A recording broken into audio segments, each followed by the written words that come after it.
We continue on in our study of the book of Proverbs. Proverbs in the early chapters portrays a young person at a crossroads, at a fork in the road, trying to decide which way to follow. And the author, the fatherly figure giving advice, recommends one course over another. Will this young person follow the way of wisdom or follow the way of folly?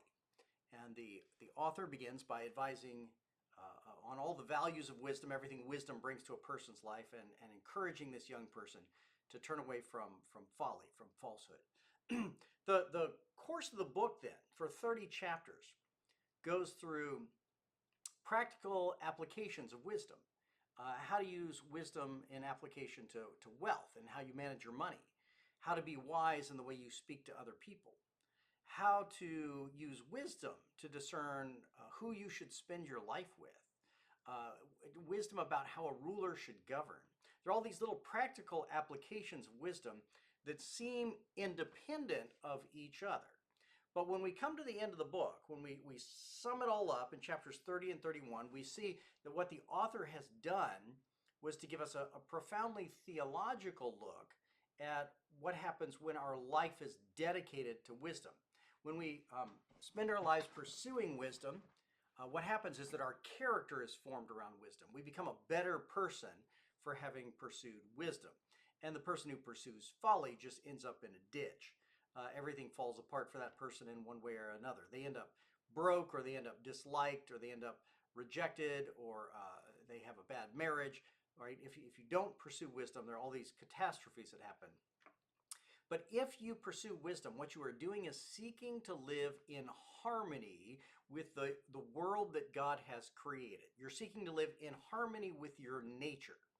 And by doing so, you find peace in the universe. You find harmony in the universe. And that both preserves you, it's healthy, and it honors God who made you. In this way, Proverbs is very similar to some of the style of wisdom writings in the ancient world. There was a strain of philosophy prior to Jesus in the Greco-Roman world in which wisdom was pursued primarily to live a better life. Modern philosophy is very analytical and follows along behind the sciences, trying to define categories like what is consciousness. But in the ancient world, wisdom was really about living a better life. And if you go back and you read Aristotle and Plato, particularly Aristotle had this vision that each type of person, a person working on a farm, or an athlete, or a military soldier, each of them had a certain type of life that could lead to happiness if they lived in sync with their life, if they lived appropriate to their life. So for instance, a small example would be if a soldier eats a lot of food, it's better for them because it helps them to endure in the physical exertion they have to do. Whereas if a craftsman, like a carpenter, eats a lot of food, it just makes him fat. And so one of them is living in harmony with their design, and the other one is not, even though they're doing the same behavior. So the idea that one finds and lives in harmony with one's design ran throughout the ancient world and the wisdom writings of the ancient world. You see a little bit of this in Confucius, because Confucius would say that there are 5 core relationships that exist in the universe, and the universe functions best when they are lived harmoniously and honored in their appropriate structure. Proverbs is a little different in that this is theological. God made the world, God made us. We live in harmony, not with what feels right, but with how the great mind that formed the universe made us to be. And it's not so much divided by what job you have or where you live. Really, it sees humanity as all one sweeping group of people who should live according to wisdom. And that's the lay of the land of Proverbs. So, Proverbs let's get into some of the little practical issues that Proverbs wants to talk about, because through many chapters now, it'll address the particulars before it takes us back to the big picture of wisdom. Proverbs has a complicated relationship with wealth, with money. The book recognizes that diligence and hard work can produce prosperity, and that poverty can sometimes result from foolish decisions. Proverbs 10:4 says, "A slack hand causes poverty, but the hand of the diligent makes one rich." The observation is very straightforward. Work matters. A person who refuses to work will often experiences the consequences of that refusal. The book recognizes that poverty has other causes. Proverbs 13:23 says, "The fallow ground of the poor would yield much food, but it is swept away through injustice." Here the poor person possesses productive land, but injustice prevents that productivity from becoming prosperity. The verse is important because it prevents us from reducing the book's teachings about poverty to a simple theory of personal failure. Proverbs knows that people can suffer because of their own foolishness. It also knows that people can suffer because others exploit them. The book is equally aware of the dangers associated with wealth. Proverbs 11:4 says, "Riches do not profit in the day of wrath, but righteousness delivers from death." In other words, God cares more about your character than how much money you have. Wealth possesses real usefulness in an ordinary life, but its usefulness has limits. A person cannot purchase moral character. Wealth cannot guarantee security against all the dangers in the world. It can't rescue us from death, in other words. The wisdom of Proverbs therefore asks, what is money for? Wealth can be used to provide for a household or to help someone in need. It can also become an object of trust, a destructive kind of trust in which we place money in front of God. I've often said it's strange that we print "In God We Trust" on the back of one of his leading competitors. Once wealth becomes the foundation of a person's identity, it has begun to function as something more than money. This is why generosity appears so frequently in the wisdom tradition. Proverbs 19:17 says, "Whoever is generous to the poor lends to the Lord, and he will repay him for his deed." The saying places generosity within a theological framework. The poor person is not simply an inconvenience or an economic problem.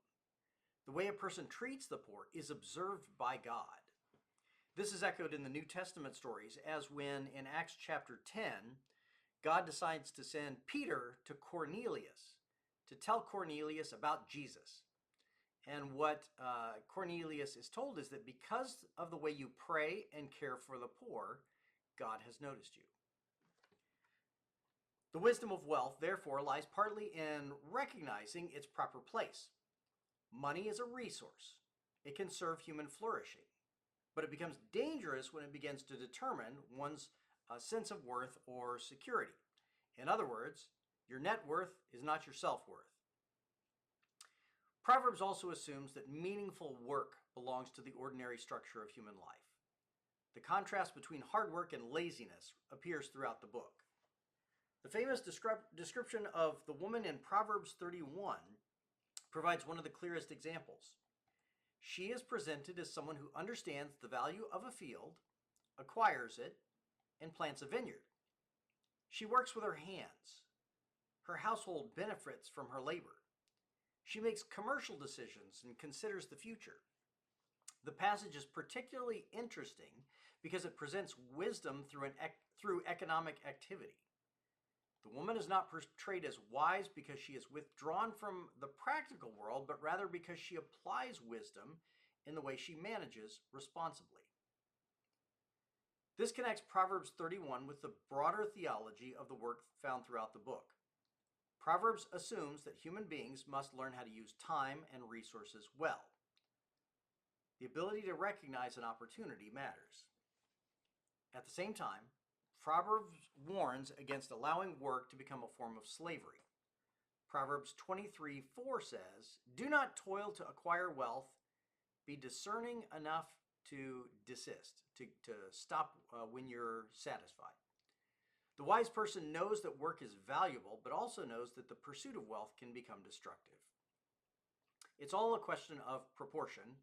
How much should one dedicate to things like work and money? In Proverbs, Few subjects receive as much attention as speech, as how we talk to each other. The reason is easy to understand. It's because words create consequences that often continue long after the speaker has forgotten them. Can you right now remember something that someone said to you when you were a child? And for some reason, that little phrase or sentence has stuck with you all your life. And you can picture the scene and you can hear the words, and for some reason, that particular sentence just kind of burned itself on your brain. The way we use words can have lasting consequences over a lifetime. Proverbs 18:21 says, "Death and life are in the power of the tongue." The statement is deliberately strong. Speech can damage a person's reputation or destroy trust. It can make us fight each other, but it can also bring comfort and reconciliation. The wisdom tradition treats speech as a moral action. Proverbs 17:27 says, "Whoever restrains his words has knowledge, and he who has a cool spirit is a man of understanding." Silence can be an act of wisdom. A person who speaks less may understand more because of their restraint. A lot of this you see paralleled in the New Testament in the book of James. James is obviously trying to write a book like the book of Proverbs.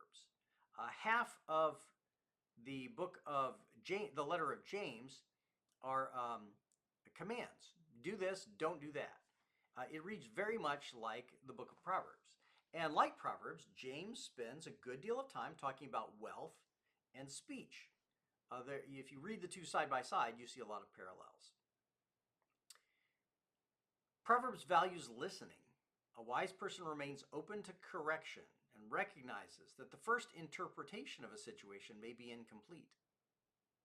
The opposite pattern appears in the fool, who speaks without understanding and leaps on assumptions. Proverbs 18:13 says, "If one gives an answer before he hears, it is his folly and shame." The verse has obvious relevance to modern life. We live in a culture that rewards immediacy. Proverbs recommends a slower form of intelligence. Listen first, understand the situation, and then speak. The wisdom of the Proverbs is also relational. Human beings become wise or foolish within relationships. The book repeatedly emphasizes the importance of friendship. Proverbs 13:20 says, "Whoever walks with the wise becomes wise, but the companion of fools will suffer harm." The proverb expresses a fundamental insight about human formation. We are influenced by people with whom we spend our time. And this actually has been a discovery of modern psychology. There's a psychologist who said that he wrote about all kinds of controversial subjects, but the harshest responses he got was when he said that parents only play a limited influence in the formation of their children, because they pass on genetic matter to their children, and then they socialize them when they're very young. But after that, children are more shaped by their friendships outside of their family than by the family itself. And this psychologist, his name is Steven Pinker, and he's a professor at Harvard University, said that people were just irate when he told them that as parents, they may no longer have the significant influence on their kids that they once did. The influence of relationships on us may be gradual. A person may not consciously decide to imitate a friend, but over time, however, habits become familiar. We adopt customs based on the people around us, and then they become part of our identity. Proverbs is especially concerned with sexual relationships because desire possesses tremendous power. The warnings in chapters 5 through 7 describe the danger of allowing immediate desire to determine the direction of one's life. The central concern is the failure to see beyond the present moment. Wisdom requires the ability to understand that choices create consequences. A decision may feel private while still affecting a marriage, a family, or an entire community. The same concern appears in the book's teachings about family life. Parents are responsible for instructing their children, and children are responsible for learning. The household becomes one of the primary places where wisdom is transmitted. Proverbs 31 then brings these themes together in the image of a household shaped by wisdom. The woman described there possesses strength because she has learned how to use responsibility well. Her family trusts her. Her work benefits others. Her character becomes a source of stability. The passage concludes with a statement, "A woman who fears the Lord is praised." That conclusion returns us to the foundation of the book. The virtues described throughout the chapter derive their meaning from the fear of the Lord. Wisdom becomes visible in the household because wisdom begins with God. The book's teachings about rulers are particularly significant because Proverbs understands that power creates moral responsibility.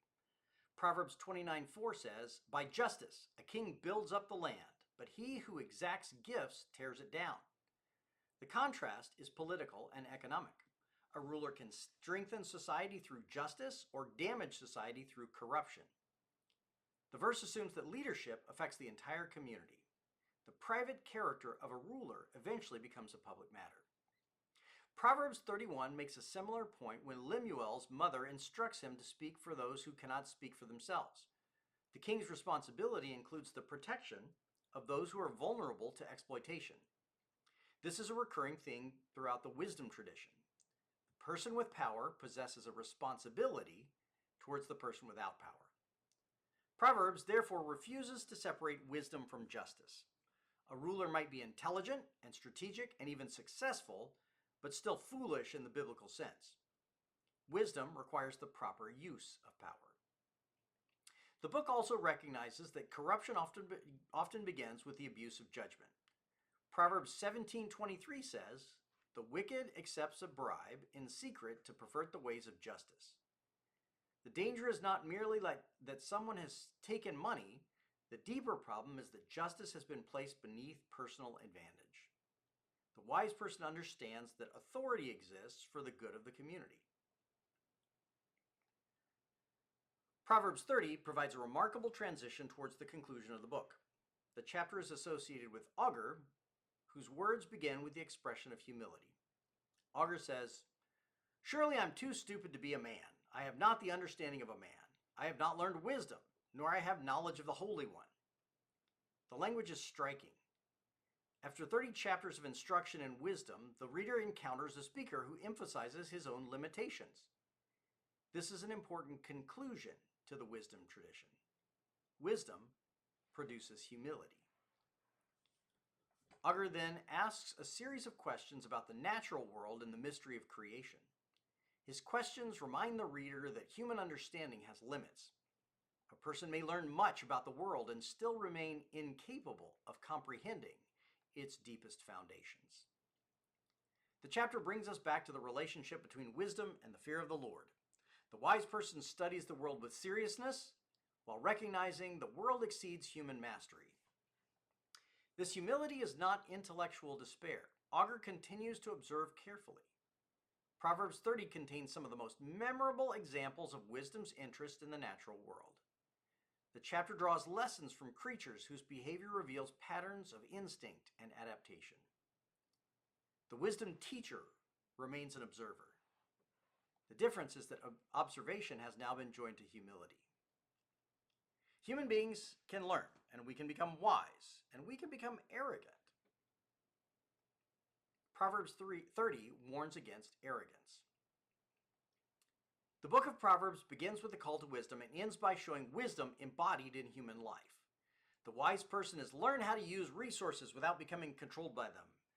Work becomes a means of responsible living rather than an idol. Speech is treated as moral power. Relationships become places where character is formed. Authority is understood as responsibility towards those who depend on it. The treatment of the poor becomes a test of justice. The final chapters also remind us that wisdom has limits. The wise person continues to learn because the world remains larger than human understanding.